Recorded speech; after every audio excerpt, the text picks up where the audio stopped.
देखें बच्चों, parameter unit cell का, ठीक है। अच्छा, पैरामीटर यूनिट सेल की बात की थी तो बच्चों ध्यान से देखना, पैरामीटर क्या होता है। देखो बच्चों, मैंने एक यूनिट सेल ड्रॉ करी है यहाँ पे। अच्छा, किसी पैरामीटर क्या होता है बच्चों, किसी भी चीज को मापने का तरीका, ठीक है।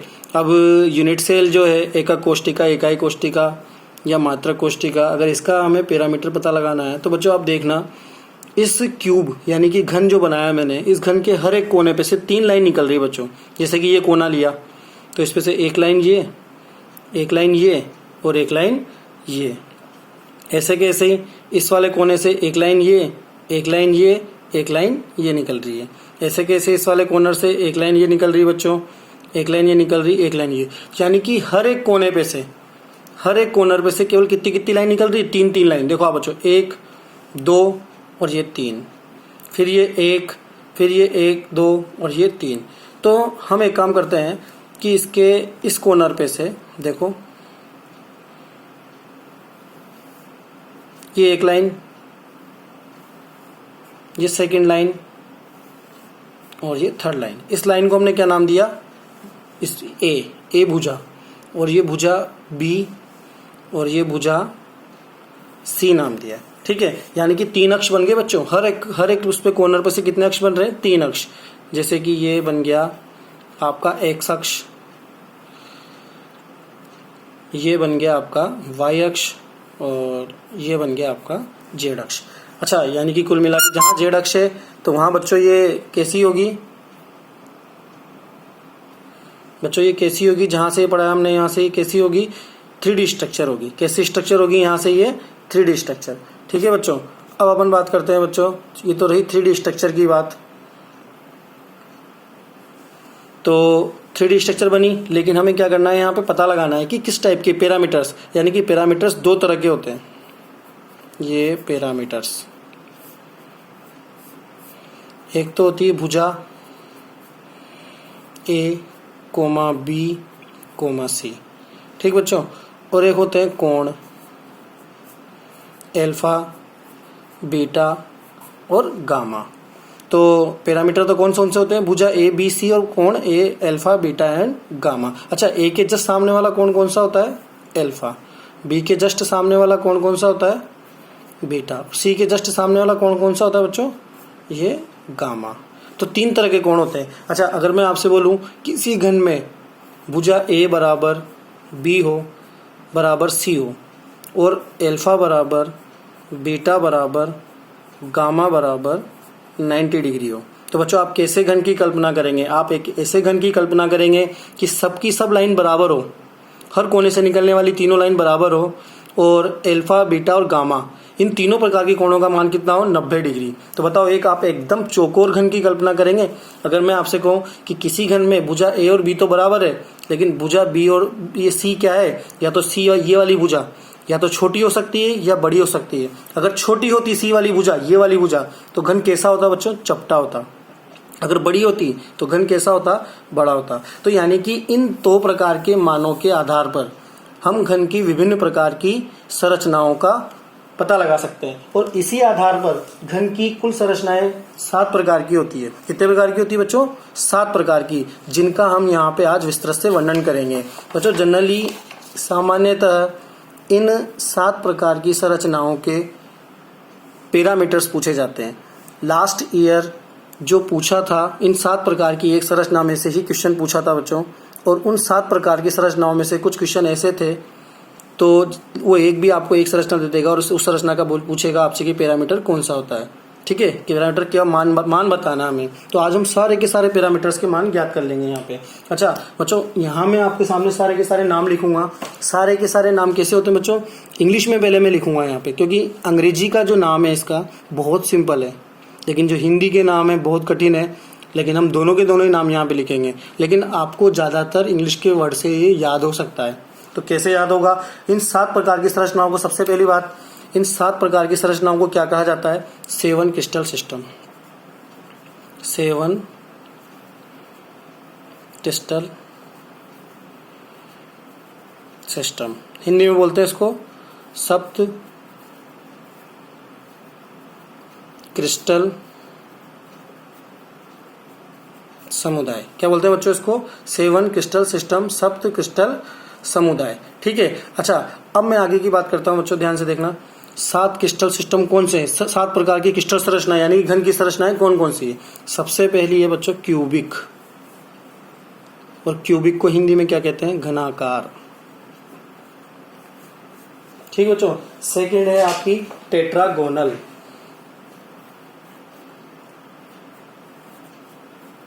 टेट्रागोनल, और टेट्रागोनल का हिंदी का नाम होता है बच्चों द्विसम लंबाक्ष। देखना आप, हिंदी के नाम बहुत कठिन है, द्विसम लंबाक्ष। अब बहुत से बच्चे सोच रहे होंगे कि वहां तो पेपर हिंदी में आएगा, तो वहां पेपर दोनों में ही आएगा, इंग्लिश में भी आएगा और हिंदी में भी आएगा। और थर्ड है आपका ऑर्थोरोम्बिक, ऑर्थोरोम्बिक, इसको कहते हैं बच्चों विषम लंबाक्ष, विषम लंबाक्ष। आपको ये क्रम से याद करना होगा, अभी सभी बच्चों को यहीं के यहीं पैरामीटर्स याद हो जाएंगे। और फोर्थ है आपका मोनोक्लिनिक, मोनोक्लिनिक, इसको बोलते हैं बच्चों एकंताक्ष।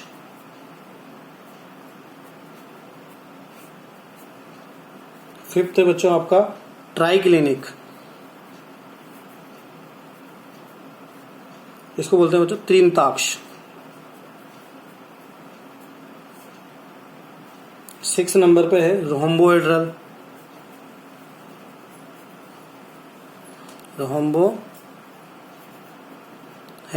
अच्छा, रोम्बोहेड्रल जो होता है बच्चों, इसका नाम होता है त्रिसमन्ताक्ष।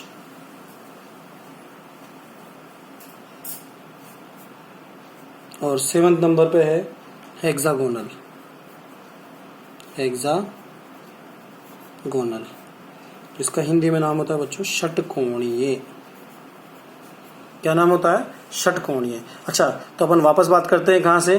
क्यूबिक के पैरामीटर। पैरामीटर आपको पता है, देखना मैं पहले एक साथ लिख देता हूं, फिर ट्रिक के माध्यम से आपको याद करा दूंगा। यहाँ पे क्यूबिक का, घनाकार का, ए बराबर बी बराबर सी। अच्छा, एल्फा बराबर बीटा बराबर गामा इजिकल टू 90 डिग्री। अच्छा, ऐसे कैसे बच्चों? टेट्रागोनल जो है इसका है a equal to b but not equal to c, यानी कि ए और बी तो बराबर है लेकिन सी क्या है? बराबर इन दोनों भुजा के बराबर नहीं है। और एल्फा बराबर बीटा बराबर गामा बराबर 90 डिग्री है। ऑर्थोरोम्बिक की बात करता हूं तो a is not equal to B is not equal to c, यानी कि तीनों भुजाएं क्या है? बराबर नहीं है। इस प्रकार की संरचना में नहीं बनानी है, संरचना पूछेगा भी नहीं एग्जाम में इनकी पैरामीटर्स पूछेंगे। एल्फा बराबर बीटा बराबर गामा बराबर 90 डिग्री। अच्छा, मोनोक्लिनिक में देखें बच्चों, a is not equal to B is not equal to c, and alpha बराबर बीटा बराबर गामा, सॉरी यहाँ पे एल्फा और जो गामा है ये तो बराबर है किसके? 90 डिग्री के, लेकिन बीटा क्या है? Not equal to 90 degree. अच्छा, बीटा यानी कि 90 डिग्री से कम भी हो सकता है या 90 डिग्री से ज्यादा भी हो सकता है। तो यहाँ पे कौन कौन सा? एल्फा बराबर क्या है? गामा, और गामा बराबर कितना है? 90 degree, but beta is not equal to 90 degree. Triclinic या त्रिंताक्ष, a is not equal to B is not equal to C, alpha is not equal to beta is not equal to gamma is not equal to 90 degree. यहाँ पे देखो कुछ भी बराबर नहीं है, तीनों भुजाएं भी बराबर नहीं है, तीनों कोण भी बराबर नहीं है और 90 डिग्री भी नहीं है। ठीक है, नेक्स्ट हम बात करते हैं रोम्बोहेड्रल की। तो रोम्बोहेड्रल में देखना बच्चों, a equal to B equal to C, alpha equal to beta equal to gamma, but not equal to 90 degree, यानी कि तीनों भुजाएं बराबर है, एल्फा बीटा और गामा कोण भी बराबर है, लेकिन 90 डिग्री नहीं है। तीनों की तीनों बराबर है, तीनों हो सकता है 90 डिग्री से कम एक जैसे हो, तीनों हो सकता है 90 डिग्री से ज्यादा एक जैसे हो, बट 90 डिग्री नहीं है। हेक्सागोनल में a equal to b but not equal to c, और alpha equal to beta equal to, तो यहाँ पे क्या है बच्चों? 90 डिग्री है, बट गामा इजिकल टू कितना है? 120 डिग्री। अब बच्चों इसको याद कैसे करेंगे हम, इनको याद करने के लिए मैं आपको एक छोटी सी ट्रिक्स बता रहा हूँ। देखना बच्चों, अभी सबको याद होगी यहाँ से। सबसे पहले मैं बात करता हूँ क्यूबिक की। अच्छा, क्यूबिक में एक ट्रिक यूज करेंगे बच्चों हम। यहाँ पे ट्रिक मैंने लिखाई हुई है आपको, उसमें रजिस्टर में देखना आप। क्यूबिक में सब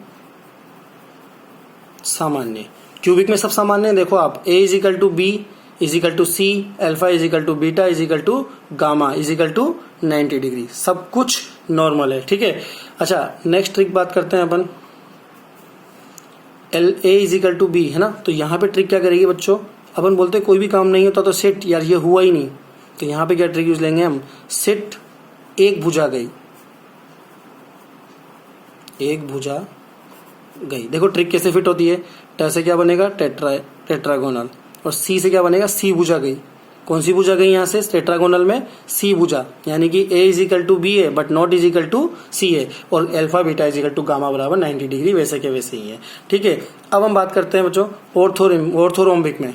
ऑर्थोरोम्बिक की ट्रिक क्या बनेगी, और दूसरी भुजा भी गई, और दूसरी भुजा भी गई। अच्छा, दूसरी भुजा कैसे गई देखो आप, यानी कि सी भुजा ऑलरेडी जा चुकी थी, दोनों भुजा गई, ठीक है। तो a is not is equal to B is not is equal to c, और alpha is equal to beta is equal to gamma is equal to 90 degree. अच्छा, मोनोक्लिनिक की ट्रिक देखें आप। मोनोक्लिनिक में बेटा, अच्छा बेटा शब्द मैंने किसके लिए यूज किया यहाँ पे, बीटा कोण के लिए। बेटा कोण भी जाएगा। देखो मोनोक्लिनिक में क्या होगा, बेटा कोण भी, देखो यहाँ पे यानी कि ऑलरेडी भुजा तो जा ही चुकी है, a is not is equal to B is not is equal to c, यानी कि ऑलरेडी भुजा तो एक भी बराबर नहीं है, लेकिन यहाँ पे बीटा कोण भी 90 डिग्री नहीं है। अल्फा बराबर गामा बराबर तो 90 डिग्री है, लेकिन बीटा 90 डिग्री नहीं है। अच्छा, नेक्स्ट ट्रिक देखना बच्चों। नेक्स्ट ट्रिक है ट्राई करने में सब बर्बाद, या फिर हम एक जनरली एक बात बोलते हैं, 3 तिगाड़ा काम बिगाड़ा।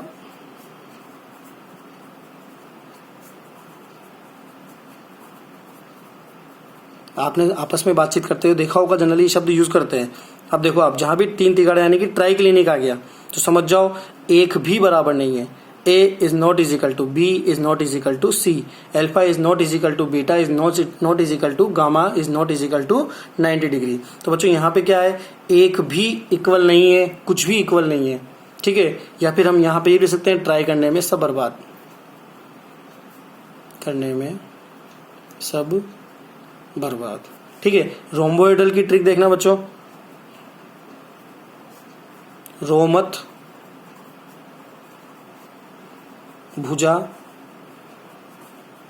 बराबर कर ले, और कोण भी, किंतु 90 डिग्री मत करना। अच्छा, रोम्बोइडल में ध्यान रखना, रो से रोम्बोइडल में भुजा बराबर कर लिए, a is equal to B is equal to c, और कोण भी बराबर कर लिए, alpha is equal to beta is equal to gamma, किंतु क्या मत करना, 90 degree, but not is equal to 90 degree.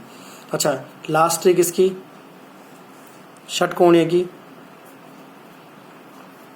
Hey God C gamma फिर गया। अच्छा देखो, सी एक तो भुजा सी गई, और एक गामा कोण का मान कितना हो गया, 120 डिग्री। तो बच्चों सपोज करो एग्जाम में आपसे पूछता है कि बच्चों बताओ टेट्रागोनल का पैरामीटर क्या है। तो टेट्रागोनल का पैरामीटर जैसा कि हमने सपोज करो इस पे पूरे पे हाथ रख लिया बच्चों। अब टेट्रागोनल का क्या होगा, हमें माइंड में ट्रिक लानी पड़ेगी। क्या ट्रिक लानी पड़ेगी कि सेट एक भुजा गई, यानी कि कौन सी भुजा गई, सी भुजा। तो देखो a is equal to B is not is equal to c, और alpha is equal to beta is equal to gamma is equal to 90 degree हो जाएगा। एग्जाम में सपोज करो आ जाता है मोनोक्लिनिक या एकांताक्ष का पैरामीटर बताएं, तो फिर हम वहाँ क्या करेंगे, मोनोक्लिनिक में ट्रिक याद रखनी केवल हमें, मोनोक्लिनिक में बीटा कोण भी जाएगा, ठीक है। यानी कि ऑलरेडी भुजा तो पहले ही जा चुकी है, a is not is equal to B is not is equal to c, और कोण भी जाएगा, वो भी कौन सा, बीटा।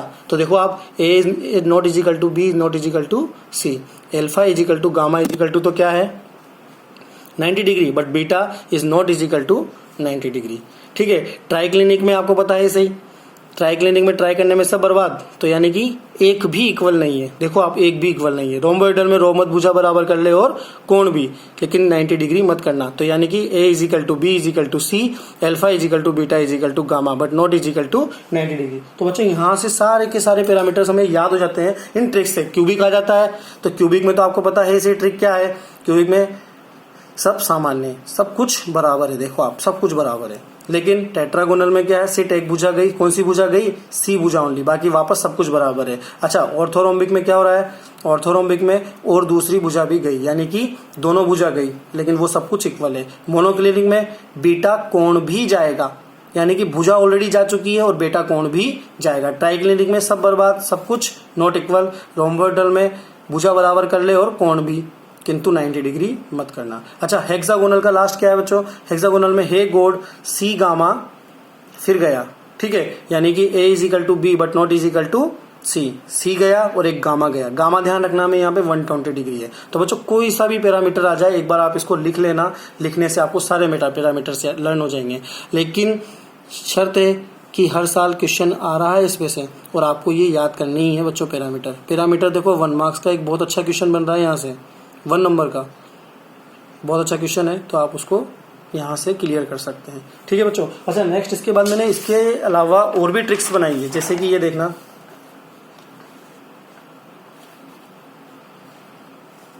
ये देखो बच्चों, मैंने ये 7 क्रिस्टल सिस्टम्स के एग्जाम्पल्स की भी ट्रिक बनाई है। एग्जाम्पल्स पे भी क्वेश्चन बन सकता है, जैसे कि क्यूबिक है, क्यूबिक वही घनाकार, जिसकी ट्रिक क्या है बच्चों? NaCl क्यों आगे आए डायमंड लेने या हीरा लेने, जान से मारेगा कौन? KCl। जैसे कि NaCl के लिए NaCl आ गया, क्यों के लिए Cu आ गया, आगे के लिए Ag आ गया, आए के लिए Au आ गया, डायमंड यानी कि हीरा लेने के लिए आगे लेने जान से मारेगा ZNS KCl आ गया। ऐसे कैसे टेट्रागोनल की ट्रिक है, सुनो यूरिया कास्ट टाइओर होती, सुन से क्या बन गया? SN, सुनो से क्या बना? SnO2, यूरिया से यूरिया NH2CO NH2, कास्ट से क्या बना? कैल्शियम सल्फेट, टाई और होती यानी कि TiO2। ऐसे कैसे बच्चों? ऑर्थोरोम्बिक्स में सल्फर सोस लेकर आ, अब यहाँ सल्फर के लिए सल्फर आ ही गया, लेकिन सोस के लिए क्या बना? सोडियम सल्फेट, सोस से सोडियम और स से sulphate, sodium sulphate Na2SO4 dot NH2O। ठीक है। अच्छा, लेकर आना यानी कि लेड कार्बोनेट PbCO3।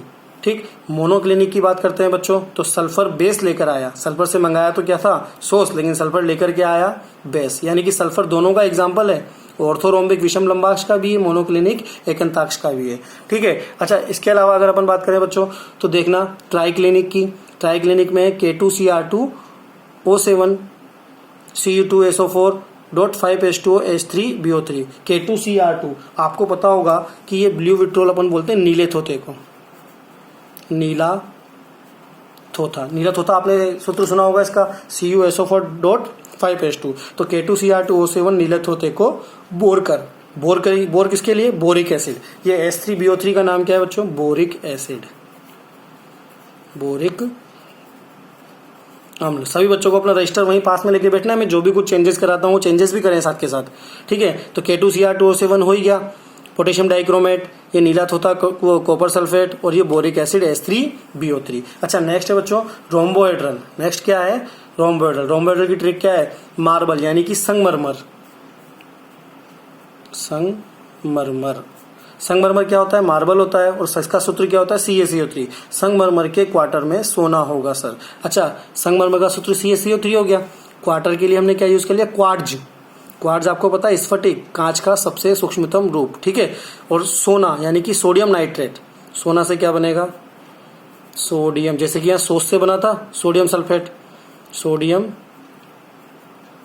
नाइट्रेट होगा सर के लिए HGS। हेक्सागोनल में किड्स जानो ग्रेफाइट, जैसे बच्चों से बोलते हैं, बच्चे छोटे बच्चों को किड्स बोलते हैं, और उनसे बोलते हैं पेंसिल की नोक के बारे में जाने। ठीक है। तो किड्स से क्या बना? CDS, जानो से ZNO, और ग्रेफाइट से ग्रेफाइट। तो बच्चों इस तरह से इन ट्रिक्स के माध्यम से आप ये एग्जाम्पल भी बिल्कुल एग्जैक्ट वो के वही याद कर सकते हैं, केवल एक बार आपको इनको लिखना होगा। ठीक है। तो ये तो बात हुई हमारी किसकी बच्चों? 7 क्रिस्टल सिस्टम। 7 क्रिस्टल सिस्टम में क्या हुआ? सबके पैरामीटर्स इन ट्रिक के माध्यम से आपको याद हो जाएंगे बच्चों। ठीक है। और इसके अलावा जो एग्जाम्पल है वो एग्जाम्पल्स भी आपको इन ट्रिक के माध्यम से याद हो जाएंगे। ठीक बच्चों। इसके बाद नेक्स्ट टॉपिक आता है बच्चों ब्रेविस जालक। नेक्स्ट टॉपिक आपका कौन सा है बच्चों? ब्रेविस जालक।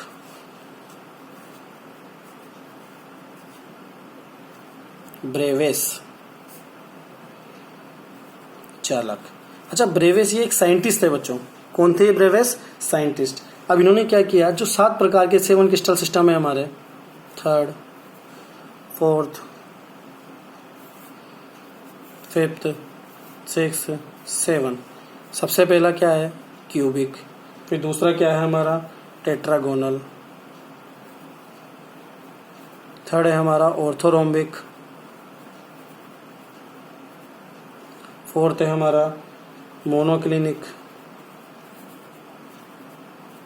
5th हमारा है ट्राइक्लिनिक। 6th है रोम्बोहेड्रल और 7th है हेक्सागोनल। अच्छा, इनको अपन क्या करेंगे बच्चों, इनमें देखना कितनी यूनिट सेल है। यूनिट सेल तो टोटल इनमें यूनिट सेल देखना, जैसे क्यूबिक के अंदर है 3, 2, 4, 2, 3, 2, 4, 2 और 1, 1, 1। इसमें 3 यूनिट सेल। नेम की बात करें अपन यूनिट सेल के नेम की, तो नेम कौन कौन सा है इसमें? एक तो सिंपल यानी कि सरल, सरल या आद्य मात्रक कोष्टिका है, ठीक है। एक बॉडी सेंटर्ड यानी कि काई केंद्रित है, और एक है फेस सेंटर्ड यानी कि फलक केंद्रित। फलक केंद्रित यानी कि 3 प्रकार की यूनिट सेल इस वाली संरचना में पाई जाती है। ऐसे कैसे? टेट्रागोनल में 2 प्रकार की, एक तो सरल वाली simple and BCC body centred cubic unit cell. Orthorhombic में 4 प्रकार की, जैसे कि एक तो सिंपल सरल या आद्य मात्रक कोष्टिका, दूसरी आपकी आ जाएगी बॉडी सेंटर्ड बीसीसी, तीसरी आपकी आ जाएगी एफसीसी, और 4th आपकी क्या आ जाएगी यहाँ पे? ईसीसी एंड सेंटर, जिसमें अवयवीकरण आटो कोनो प्लस आमने सामने के 2 फलकों पे होते हैं। अच्छा, इसमें 2 है फर्स्ट एंड लास्ट, एक तो सिंपल वाली और एक लास्ट ईसीसी लास्ट वाली। और इन सब में कौन कौन सी है? सिंपल, सिंपल और ये सिंपल। अच्छा, सिंपल यूनिट सेल में आप सभी को पता है बच्चों कि अवयवीकरण केवल 8 कोनों पर स्थित होते हैं, ठीक है।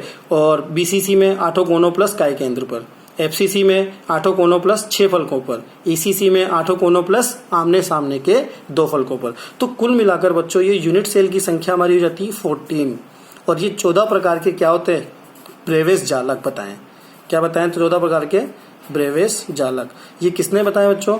ब्रेविस नामक वैज्ञानिक ने। किसने बताया? ये ब्रेविस नामक वैज्ञानिक ने, ठीक है बच्चों। तो हम बात करते हैं इसके बाद आगे की। तो ये 14 प्रकार के ब्रेविस जालक है, ये किसके नाम पे इनका नाम रखा गया है? ब्रेविस के नाम पे। किसके नाम पे रखा गया इनका नाम? ब्रेविस के नाम पे। नेक्स्ट है बच्चों, नेक्स्ट सिस्टम हमारा चालू होता है क्यूबिक क्रिस्टल सिस्टम। क्या चालू होता है नेक्स्ट हमारा सिस्टम? Cubic crystal system. अच्छा, क्यूबिक क्रिस्टल सिस्टम के बारे में आज थोड़ा सा बताऊंगा, कल मैं इसके न्यूमेरिकल सोल्व कराऊंगा बच्चों, क्यूबिक क्रिस्टल सिस्टम के न्यूमेरिकल। तो देखें cubic crystal system, cubic crystal system, इसको हिंदी में बोलते हैं बच्चों घनीय क्रिस्टल तंत्र, ठीक है। अच्छा, अब हम बात करते हैं घन की। इस चीज को मैं कल वापस रिपीट करूंगा बच्चों, लेकिन एक बार मैं आज क्लियर कर देता हूं। सबसे पहले घन की बात करें तो बच्चों घन के अंदर काई केंद्र, काई केंद्र कितने होते हैं घन के अंदर? एक होता है काई केंद्र, बिल्कुल मिड सेंटर, ये बिल्कुल बीच में, ठीक है। तो काई केंद्र की संख्या कितनी होती है घन में? 1 होती है। फलक की बात की जाए तो फलक कितने होते हैं? 6, जैसा कि मैंने कल भी बताया था आपको। 1 फलक, 2, 3 और ये 4, 5 और ये 6। तो फलकों की संख्या कितनी होती है? 6 होती है। अच्छा, किनारों की अगर बात की जाए, किनारे, तो बच्चों किनारे होती है टोटल 12। आप जिस रूम में बैठे हो उस रूम में किनारे भी गिन सकते हैं। किनारे कैसे गिननी है आपको देखना, ये 1 किनार, 2, 2, ये 3 और ये 4, ठीक है। 4 के बाद देखना आप 5, 6, 7, 8, 8 के बाद ये 9, 10, 11, ये 12। तो आप जिस रूम में बैठे हैं उसके अंदर टोटल किनारों की संख्या कितनी है बच्चों? 12 है। टोटल किनारे कितनी है? 12। अच्छा, कोने तो आप सभी को पता है ही सही। कोने कितने होते हैं इसमें? 8 होते हैं। कितने होते हैं कोने? 8। देखना कहाँ से, ये 1 कोना, ये 2 कोना, ये 3, ये 4 और 4 ही यहाँ पे 5, 6, 7, 8। ठीक है, तो टोटल कोनों की संख्या कितनी होती है यहाँ पर? 8 होती है। अब अपन बात करते हैं बच्चों कोने के अलावा किनार वो विकर्णों की। विकर्ण, तो देखो बच्चों विकर्ण कैसे पता लगेगा? ये एक कोना, ये दूसरा कोना, ये एक कोना और ये दूसरा कोना है। इस कोने से देखना, मैं वही कोने पकड़ूंगा जहां से जहां तक की लाइन खींची जाए। देखो ये और ये एक विकर्ण, ऐसे कैसे ही ये मैंने चेंज किया। ये देखो ये एक 2 विकर्ण। अब इस साइड की बात करते हैं अपन, ये 3 विकर्ण और ये 4 विकर्ण। तो विकर्ण की संख्या कितनी होती है? 4। आप एक कमरे में अपने ऊपर के कोने से सामने उसके फ्रंट में पूरी लाइन काटते हुए, जैसे कि ये वाला, ये एक विकर्ण, ये दूसरा विकर्ण, ऐसे कैसे ही तीसरा और ये चौथा विकर्ण। टोटल कितने विकर्ण होते हैं इनमें? 4 विकर्ण होते हैं। ठीक है, अब अपन बात करते हैं बच्चों एक कण का योगदान। एक कण का योगदान, कल इस चीज को मैं दोबारा समझाऊंगा बच्चों। जब भी अपन काई केंद्र में, अच्छा एक कण का योगदान का मतलब है बच्चों कि काई केंद्र पर अगर कोई अवयवी कण स्थित होता है तो वो घन के कितना अंदर रहता है? तो एक अवयवी कण काई केंद्र के अंदर, तो वो तो पूरा का पूरा कहाँ रहेगा बच्चों? घन के अंदर ही रहेगा। तो काई केंद्र पर क्या होता है? एक कण का योगदान कितना होता है? काई केंद्र पर पूरा का पूरा 1 होता है। लेकिन फलक की बात की जाए तो अगर फलक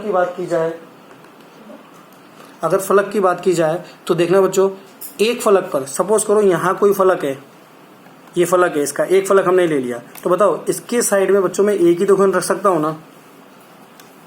एक ही तो घन रख सकता हूँ ना इसके साइड में। अब वो एक घन रखूंगा तो अगर सपोज करो यहाँ पे कोई गोला है, यहाँ पे क्या है? कोई गोला। अगर यहाँ पे कोई गोला है तो उसके साइड में क्या होगा?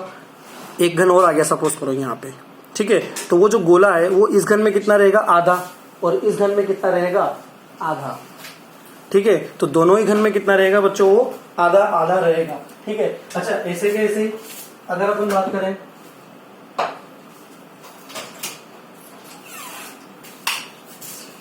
ऐसे कैसे बच्चों, जैसे कि एक बार फिर देखना, मैं 2 घन देख रहा था, ये 2 घन है। अगर सपोज करो यहाँ पे कोई अवयवी गोला है और यहाँ पे भी इसको, ये बीच में अवयवी गोला, तो बताओ 2 ही टच हो सकते हैं अगर अवयवी घन।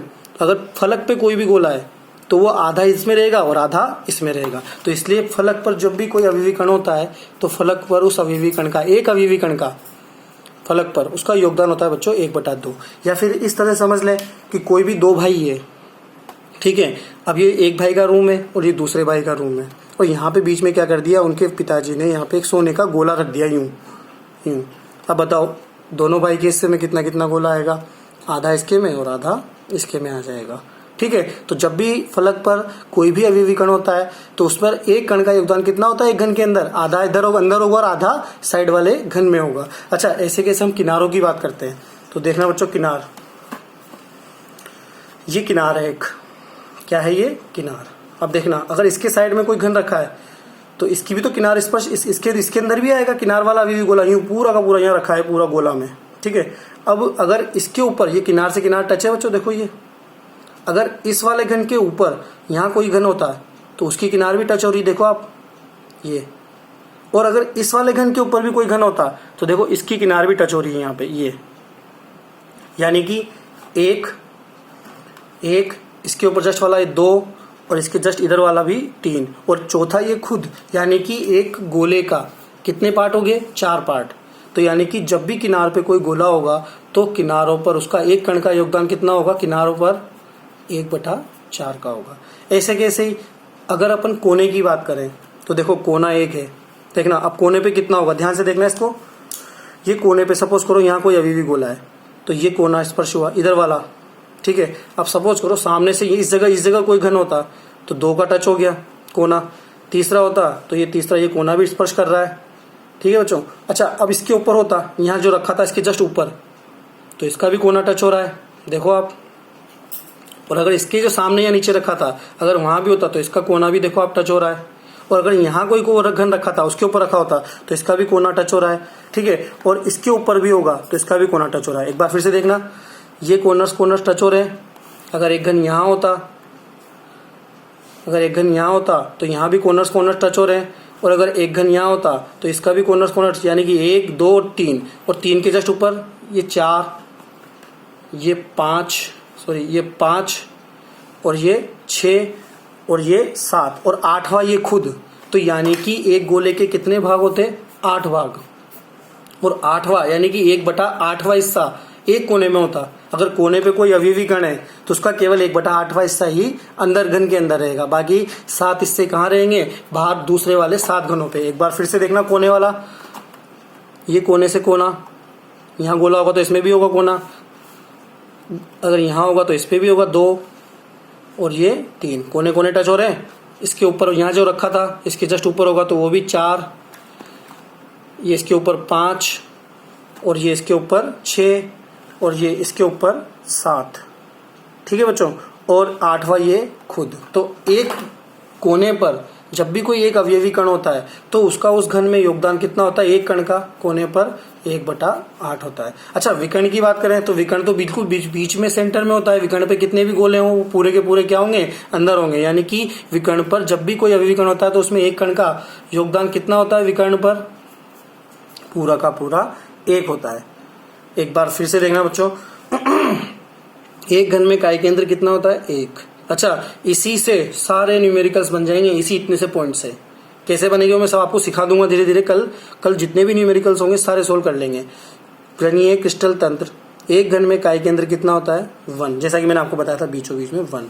फलक कितने होते हैं? 6। कैसे होते हैं? यहाँ से स्टार्ट किया अपन ने, ये ऑल आउट लिखा हुआ है 1 2 3, ये 4, वापस ये आ गया 4 5 एंड 6। तो फलक कितने हुए? 6। किनारों की बात करें तो आप जिस रूम में बैठे हो उसमें भी देख सकते हैं, वो अच्छे बड़े उसमें होगा 1 2 3 4, ऐसे कैसे 4 इधर होगी, 8 9 10 11 और ये 12। टोटल किनारे कितनी हो गई? 12। कॉर्नर्स आपको पता है सही, 1 2 3 4, 1 2 3 4, 4 एंड 4 8 हो गया। विकर्ण आपको पता है, मैंने बताया था इस कोने से देखो आप, ये मैंने पकड़ रखा, एक विकर्ण, ठीक है। इसके अलावा ये दूसरा मैंने पकड़ा, ये 2 विकर्ण, ये तीसरा मैंने पकड़ा 3 विकर्ण, और ये चौथा मैंने पकड़ा 4 विकर्ण। टोटल कितने विकर्ण हो गए? 4 विकर्ण।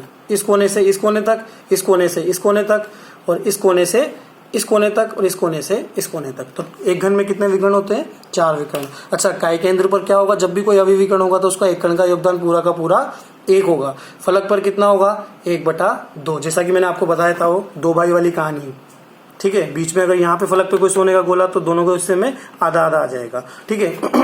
किनारों पर कितना होगा? किनारों के लिए मैंने आपको बताया था, जैसे कि सपोज करो यहाँ पे कोई अवयवी गोला है तो यहाँ क्या होगा? एक ये वाली किनार टच हो रही है इससे, अगर साइड में कोई घन है तो ऐसे के ऐसे ही ऊपर भी होगा तो ये भी किनार टच है, और देखो आप इधर होगा तो ये भी किनार स्पर्श कर रही है, ठीक है। तो कितनी किनारें टच हुई? केवल ये सामने होगा तब थोड़ी किनार टच हो रही है, देखो आप, वो तो केवल कोना टच हो रहा है, केवल यहाँ से किनार की बात कर रहे हैं। तो एक किनार, 2 इसकी दूसरी किनार, और तीसरा इसके ऊपर, और चौथा ये खुद। यानी कि एक गोले के कितने भाग होंगे? 4। तो 4 भाग होंगे तो एक घन के अंदर कितना हिस्सा है गोले का?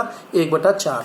कोने की बात करते हैं तो देखना, इन कोनों की बात कर रहे हैं हम। तो एक कोना टच हुआ, ये दूसरा, ये तीसरा, ये चौथा इसके ऊपर, ये 5वां इसके ऊपर, ये 5वां इसके ऊपर, और ये 6ठा इसके ऊपर, और ये 7वां इसके ऊपर। एक बार फिर देखना कोना, ये 2 कोने स्पर्श कर रहे हैं, दूसरा, ये तीसरा, ये चौथा, ये 5वां, ये 6ठा, और ये 7वां, और 8वां ये खुद, ठीक है। तो टोटल कितने कोने टच हुए? 8, और 8 हिस्से करेंगे तो 1/8वां हिस्सा। विकर्ण पे कितना होगा? पूरा का पूरा 1 आएगा। बच्चों आज भी